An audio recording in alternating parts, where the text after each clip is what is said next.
and welcome back to my channel. I'm so excited for you guys to be here today and seeing another episode of the Life and Stuff series. I'm so excited to do this. I don't know, I just get so excited and so invigorated when I'm talking about this stuff, even though it's really not that exciting.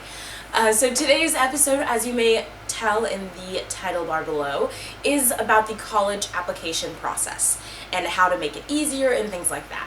I will be giving you the top five things to keep in mind and take note of when you're going about each topic. So without further ado, here are the top 5 things to remember when you're taking on the college process.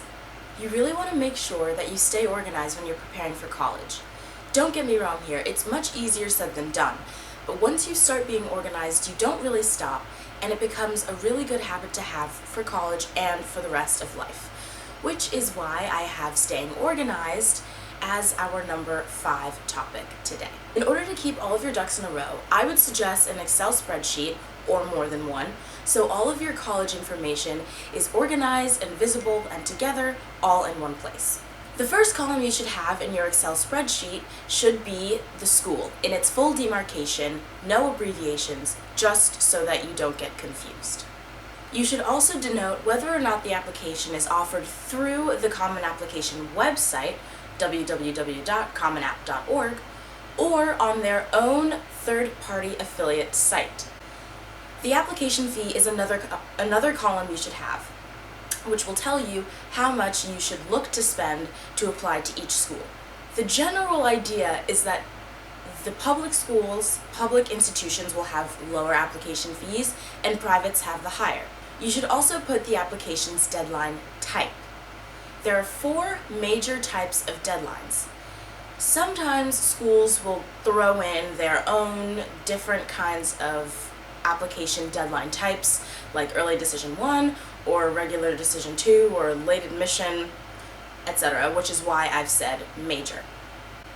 The first and most common application deadline type is regular decision. With regular decision applications, there's no guaranteed date, unless otherwise specified by the school, of when you will receive a response. You can expect them somewhere around mid-March to mid-April. The second type of application is early decision. The early decision application is a binding agreement between the applicant and the institution, noting that you must attend the school you apply to as early decision. Since it is an official agreement, the school will require that you sign a statement agreeing to those terms. You will most likely receive these applications back before the end of the year, sometimes a little after the regular decision deadline of January 1st. The rule is you can only apply to one school as early decision. So, if you're 100% sure that you would go if you were admitted to a school, then apply early decision. If you don't feel as strongly, then I would suggest the next application type.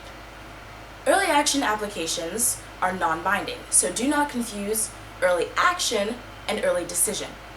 Since it's non-binding, early action applications do not require you to sign anything.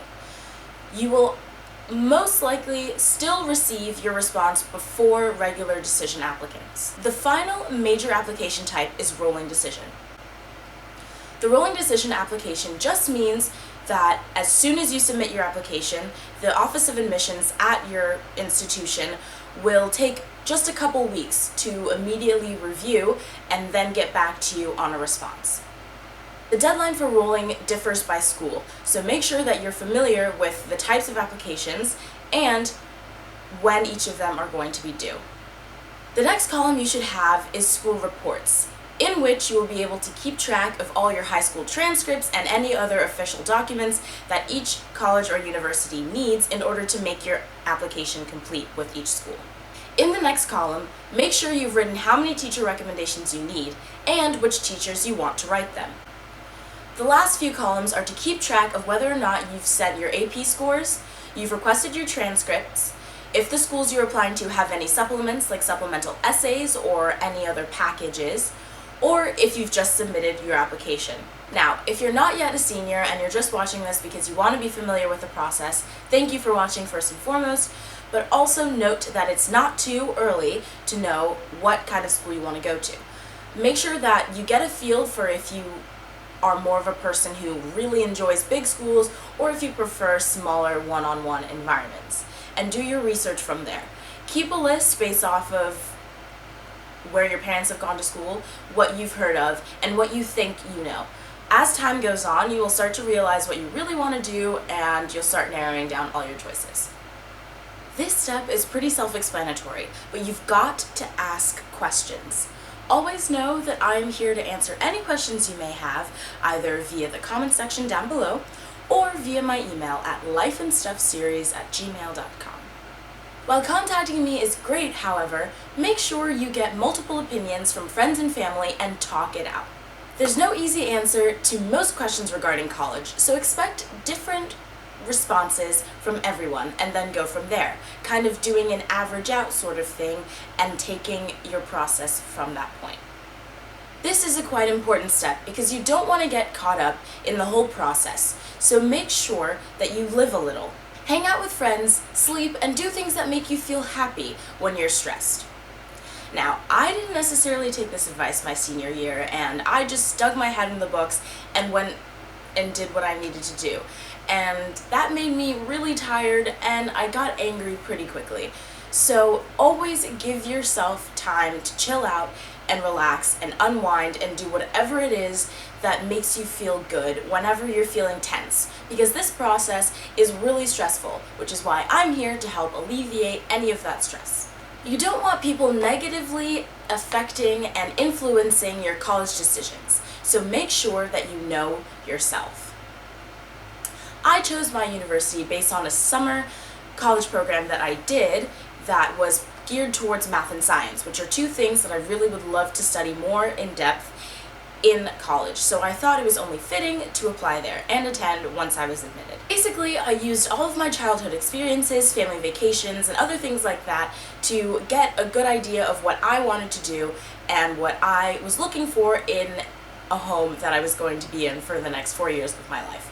I suggest you doing the same by really taking the time to sit down and reflect upon the past few years of your life and really understand what it is that you are looking for out of your home. Because let's be honest, your college is going to be your home for the next 4 years. You don't want to get there and think you love it and then end up actually hating it and then having to transfer, and then what if you don't like that transfer school and it's just a mess. You want to get it right on the first try. And that's what we're going for. So make sure that you really get a feel of everything that has been going on in the past few years. Even keep a list or take notes of things that have really influenced you, and just use that to make a proper college decision. Trust me, it'll work so much better in the long run. Thank you guys so much for watching. I'm so excited to get this stuff done for you and just get you guys a lot of information. Make sure that you comment any questions you have below and let me know if there's anything in particular you would like me to talk about, any other topics, because after a while I'll stop thinking of things and just they might not be as interesting. So it would be really great if you guys could give me, if I could have more input from you and just let me know anything that you want me to talk about, either in the Life and Stuff series in a more scripted setting, or in the Whoa Wednesday series, a more unscripted word vomit setting. Thank you guys so much, and don't forget to get in contact with me, and all my contact information will be in the description box below. So yeah, that's it, and bye. Okay, now